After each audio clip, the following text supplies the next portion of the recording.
Today start.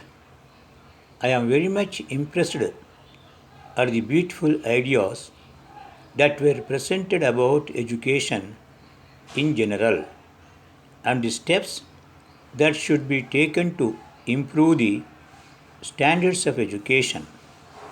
It is a matter of common knowledge that the subject of education is not dealt with by the government alone in this country.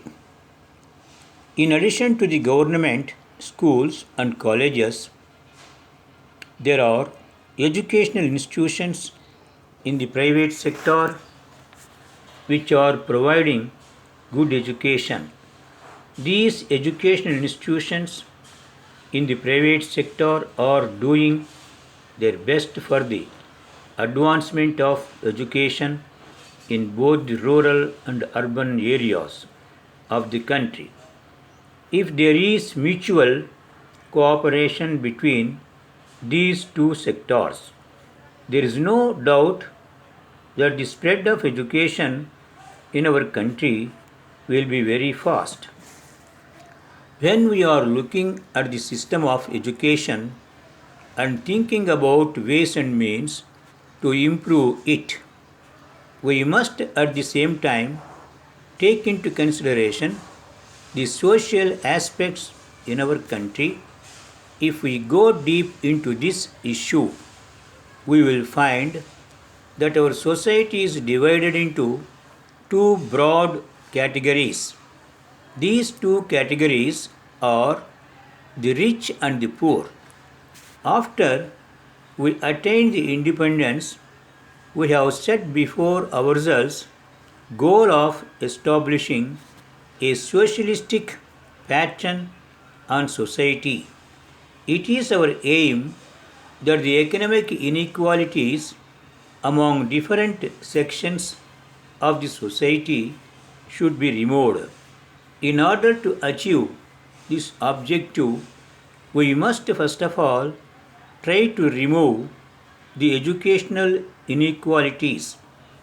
We have launched number of 5-year plans to achieve economic progress. We may have achieved progress to a great extent, but we must bear in mind that if the system of education is not improved, all our achievements will go waste. We all know that the creation of such a society is not an objective to be achieved in a day or two. It is therefore necessary that our whole system of education must be shaped in accordance with our social goals. Then only we can say that we are proceeding in the right direction. All of us have to bear in mind that free and compulsory education to all our children is an essential requirement. It is also necessary for the effective functioning of democracy in our country. We should lay strong foundation for this purpose.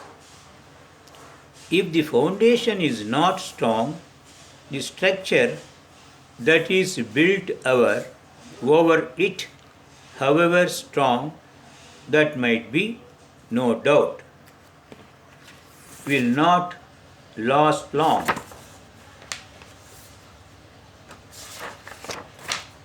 Dear sir, it is learned that you propose us to develop a beautiful garden in the vacant land of your factory, and you are also planning to purchase some more land situated nearby for this purpose.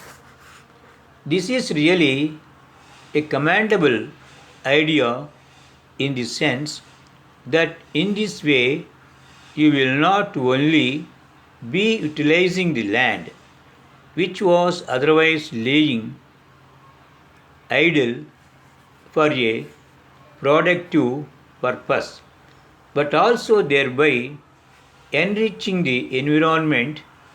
The water being let out by the factory after treatment could also be utilized for this purpose.